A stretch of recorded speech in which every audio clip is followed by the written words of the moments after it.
So now that we figured out how we determine what makes up atoms, and we got protons, neutrons, and electrons, we can now look at them a little more specifically. And we call them subatomic particles because they're smaller than an atom, and they are what makes up an atom. And so we got protons, and we give the symbol for protons as a lowercase p with a superscript plus sign, has a relative mass of 1, and we say that its charge is 1 plus. Now, in chemistry, you can kind of be a stickler here or not. I tend to be a stickler on this. Charges should always be written with the number on the front and then the symbol behind it. Because if you do it the other way around, it's what we call an oxidation number, which is something completely different. That's more of an AP Chem topic or a college chemistry topic, oxidation numbers. But I try to lay the foundation here, that we do the number first, then the symbol, so 1 plus. Then we have neutrons. Neutrons we symbol with a lowercase n and then a 0. Notice that the superscript on the symbols is showing the charge.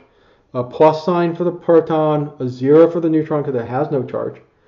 But it has a mass of 1 and a charge of 0. And as we kind of talked about last lesson, protons and neutrons are found in the nucleus. Then we get to electrons. Electrons are E with a little minus sign. We say they have a relative mass of 0. Their mass really isn't 0, but they're so much smaller than protons and neutrons. It takes almost 2,000 electrons. I think it's like 1,820 if I remember correctly. Electrons to equal the mass of 1 proton. And there's no atom out there that's even remotely close to that. And so the mass of the electrons are so small that we just ignore them.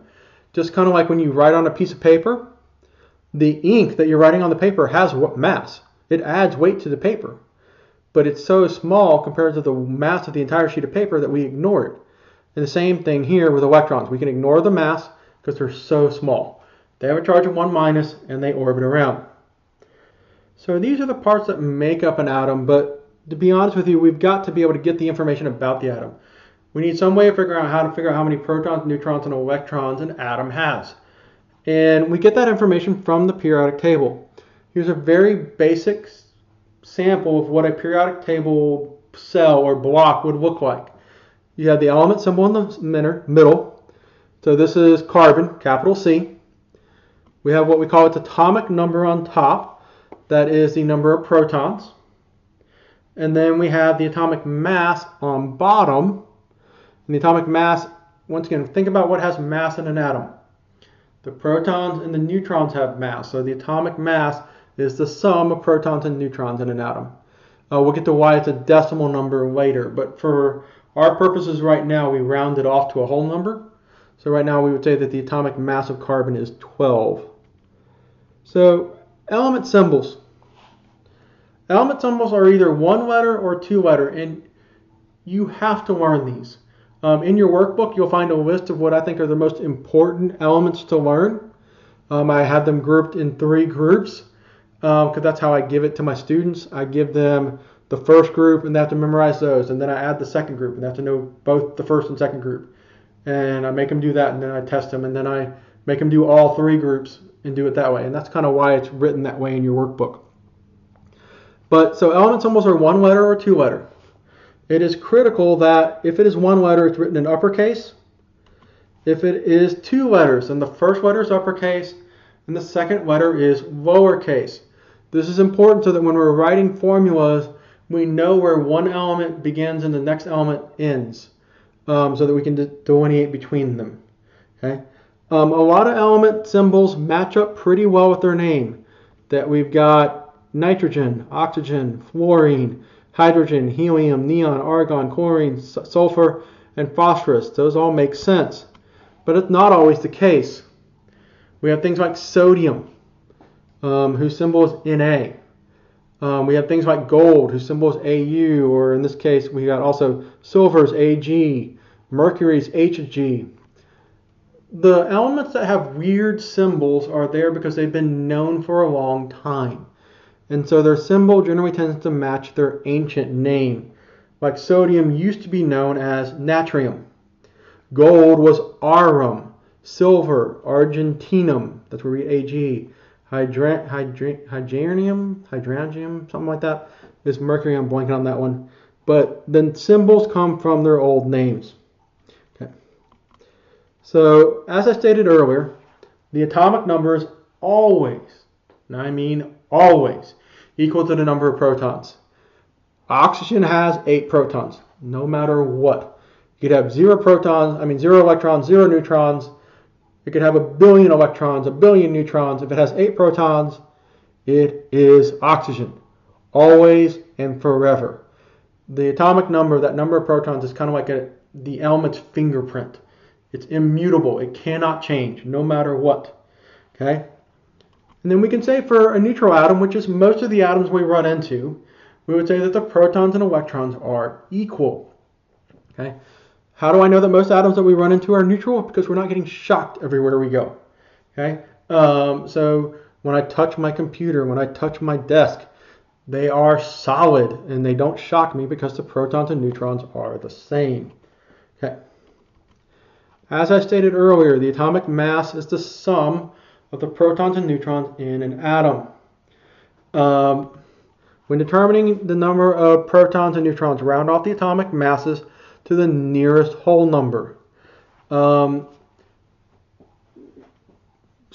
if you're uncomfortable with rounding, which hopefully you're good with rounding, so this would be 31 for phosphorus, 32 for sulfur, 16 for oxygen, 14 for oxygen, chlorine 35, because that's a 4, so round down. So we're going to round it off to the nearest whole number. So we're rounding off to whole numbers, but yet most of the masses on the periodic table are decimals. So the question is, why are they decimals? Well, most atoms have different forms called isotopes. And what an isotope is, it's different forms of atoms that have different number of neutrons, and thus different masses. So for example, there are 2 forms of carbon, carbon-12 and carbon-14. You've heard of radiocarbon dating. That's measuring the amount of carbon-14 in something, because carbon-14 is radioactive. Now, it's radioactive in a way that's not harmful to us as people, which is good because we all have carbon-14 in us. But if we look at the 2 forms of carbon, we get C12 and C14. So they both are carbon, so the atomic number is the same. They have the same number of protons. That's important. Once again, that's because they're carbon. But they have different number of neutrons. Carbon has 6 neutrons. Carbon-14 has 8 neutrons. Therefore, they have different masses. That's what the 12 and the 14 stand for. They stand for their masses. Carbon-12 has a mass of 12. Carbon-14 has a mass of 14. Right, so when we look at a periodic table and we see these decimal numbers, what they are is they are the weighted average of the masses for all of the isotopes. So for example, for carbon, 99.5% of all carbon is carbon-12. Another 0.5% is carbon-14. So when we do the math with that and we do a weighted average, we get 12.0107 grams. And so, but for the most part, once again, it is mostly carbon-12, and we just round it off to 12 when we're doing our calculations. So properties of isotopes. Isotopes have the same chemical and physical properties that, 0.5% of all the carbon in your body right now is carbon-14. But your body doesn't treat it any differently. It works just the same way as carbon-12. Because chemical and physical properties are more dependent upon electrons, and they haven't changed. There's still 6 electrons in a carbon atom, and that's what drives everything. But they do have different nuclear properties, and many of them experience some type of radioactive decay. We'll look at nuclear chemistry in our next lesson. All right, so we can use this information to determine the subatomic particles in an atom. So for example, looking at oxygen, you find oxygen on a periodic table. You can download a periodic table app. There's also one in your workbook. It has an atomic number of 8, so it has 8 protons.